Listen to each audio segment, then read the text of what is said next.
Let's have a look at the next API endpoints. If we want to register for a meeting, it makes sense to get the user ID and the meeting ID because we need to know whom to register for what. And a good answer would contain, again, a message with success or errors, as well as user information and meeting information. So which user signed up for which meeting, just detailed information.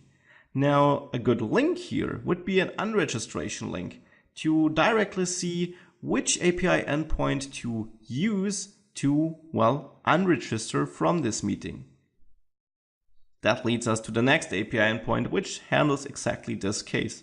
Again, this will need a user ID and a meeting ID, and it will basically send back the same response, but this time with a registration link, if we, well, want to register again. To be able to actually do any of these prior endpoints or to access them, we need users. And such a user might make sense to be created with a first name, a last name, an email, and a password.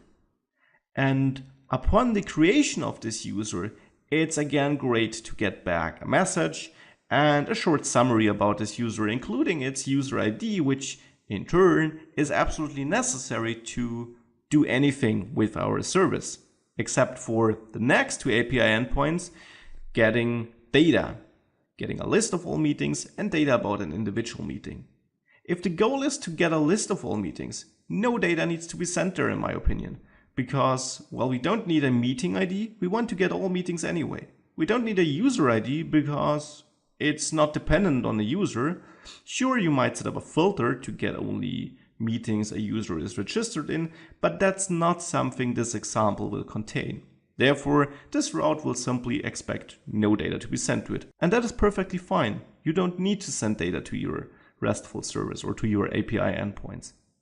As a result, this API endpoint should get us back a list of all meetings with information, and each meeting object in this list should also contain a link to this individual meeting if we only want to see the information of this meeting.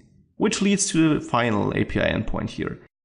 This route requires a meeting ID because we only want to get data about one meeting, and it will send back, well, information about this meeting, as well as, in my opinion, it makes sense, a link to get a list of all meetings again, so the first green route.